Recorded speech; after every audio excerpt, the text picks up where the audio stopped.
And if he does it again, it'll be the same result.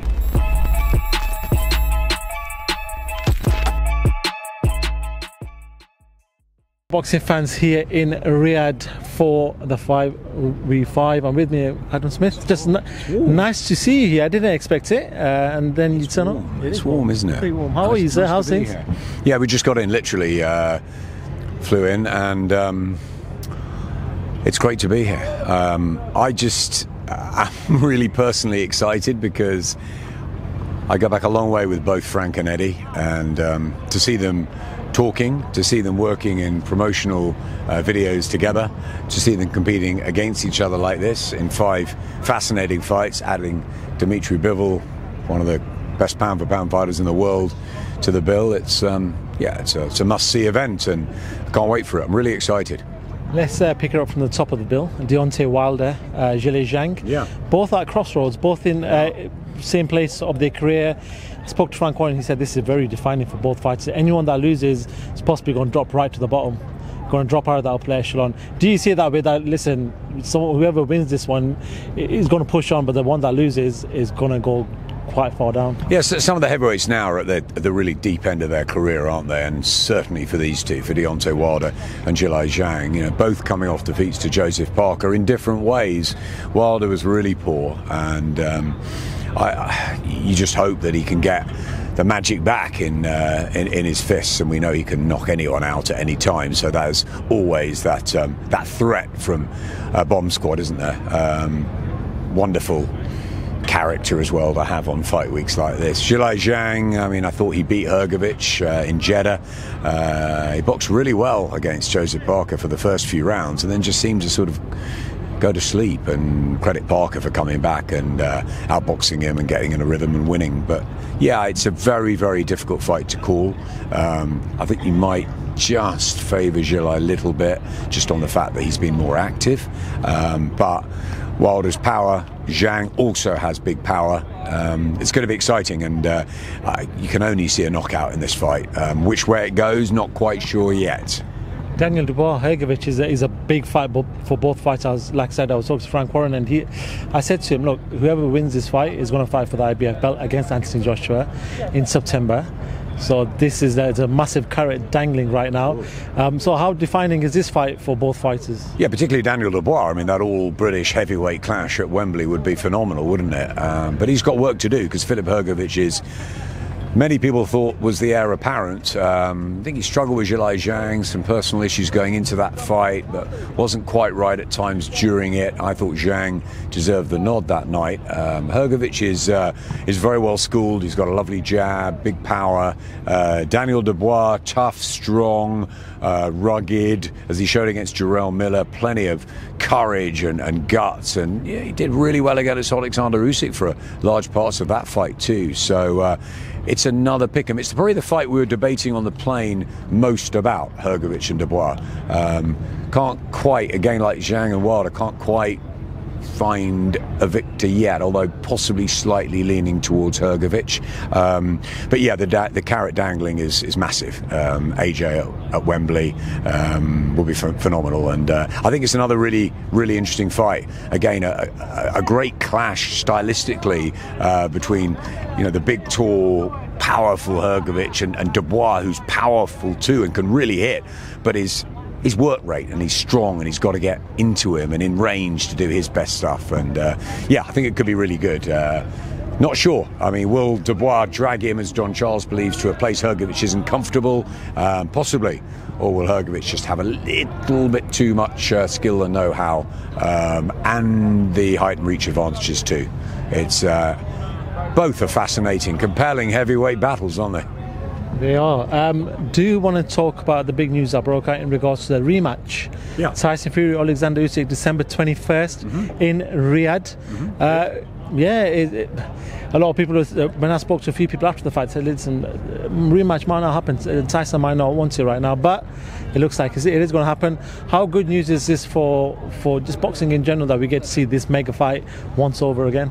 It's fabulous news. I mean, I wonder if the casual fans might have preferred Fury against AJ, but for all of us, we want to see if Tyson can can turn it around. Oleksandr Usyk won a great fight last time. I thought it was brilliant after all the hype. Both of them delivered. I thought Usyk got off to a phenomenal start. He closed the show brilliantly. Fury had those middle rounds, but not enough for me. I had Usyk a really solid winner. So for me, Fury's got to go back not to the drawing board. He's got huge amounts of experience. He's operated at the highest level. He's been the heavyweight standout for a long time. But he's got to deal with his first defeat. How's he going to do that? And revenge is in the air. He'll be really motivated. I think there is pressure on him because a double defeat to Usyk won't look great for the legacy. But can he turn it around? He needs to get that jab going. He needs to get a better start. He needs to stop the showboating. If Usyk, I said before last time, if Usyk got into a rhythm in those first 6 minutes, Tyson Fury's in trouble. And he did. He got into the rhythm. He boxed beautifully. He did exactly what he did against AJ the first time round at Tottenham. He took the play away. And if he does it again, it'll be the same result. Tyson's got to get out behind that jab. He's got the tools. He's got the physical attributes. He used them at times in the middle rounds, but for me, not enough. Now, was that Usyk's brilliance? Possibly. Or was it Fury just thinking maybe he could ease himself into it? So it's a different fight. I like it in December, gives him a little bit more time because it was a brutal first fight. I'm pleased personally it's happening. It was contracted. Both of them are good to their word. And for boxing, we go again. Great. From what you're saying, and Peter Fury's actually commented on this fight and this.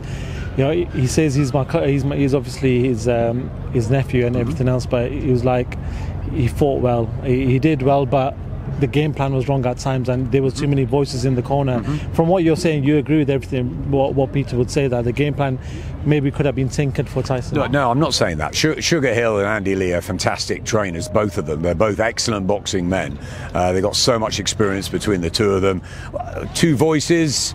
Emotions running high, maybe not the perfect scenario in a corner. I don't know. I'm not there. I'm not a fighter.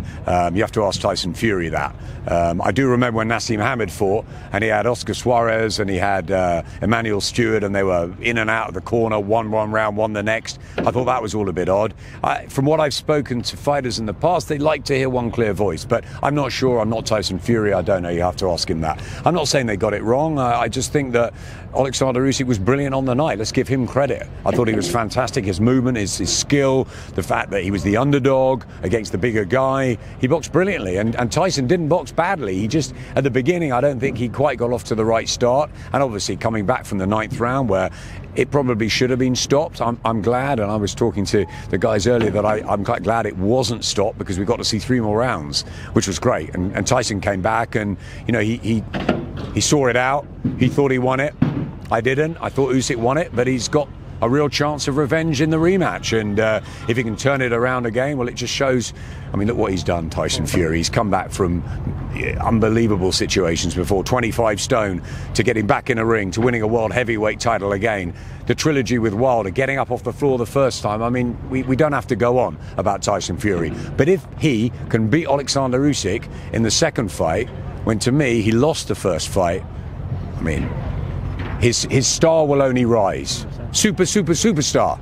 No, I agree with that. Everyone that asked, they do have different opinions on the fight in regard to the scoring. Some people had it with Fury winning a round. So this fight, we can't. Yeah, no. Izzy had Fury winning. Some people had it close, to draw. A lot of people I've spoken to thought Usyk was a comfortable winner. I'm talking comfortable 3-4 rounds maybe. I would say anything between 2 and 4 for me for Usyk, but you know, it's just my opinion. I thought Jack Catterall beat Josh Taylor 116-113 on Saturday night. Other people thought it was closer. 1 or 2 had it to Josh. It's subjective, isn't it? Some of these rounds are so close, and you're talking about elite fighters. It's tough. Sometimes it's what you like or what you go with. For example, the second round. Look back at the second round with Fury and Usyk, okay? Usyk wins the first minute 45 of the round. Fury wins the minute 15, so you should give the round to Usyk, but Fury won the minute 15 better than Usyk won the minute 45, right? Who do you go with? So I can get it. The right guy won, Oleksandr Usyk. The right guy won, Jack Catterall. That's good enough for me. Final one, and you probably haven't seen it because you've been on the plane, but Turki Alalshikh and TalkSport and Simon Jordan, I haven't seen it. Jim White, they've had a conversation. What happened?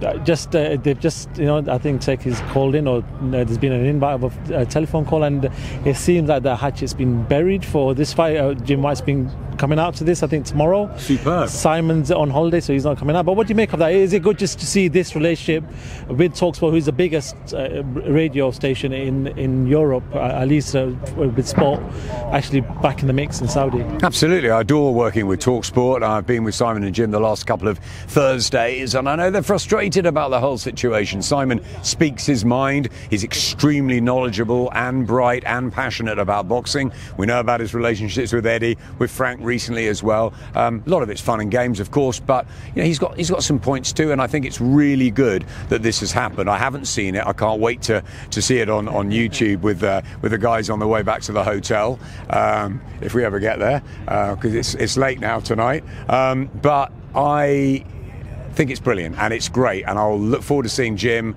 and let's hope that TalkSport, well, we know they're here this week, Ed Huntley, Spencer Oliver and the team, and I'll be helping them out a little bit, so it's great, it's fantastic, it's wonderful news. And I know Liam Fisher, the head of TalkSport, has tried really hard to work behind the scenes, so congratulations to him and the TalkSport team. If it's thawed a little bit, even in this huge heat, it's thawed a bit, which is great. Sometimes I think that there's a lot of passion and debate and a lot of opinion, but actually the love of boxing's at the core. This is a great show. 5 fantastic fights, 50-50s.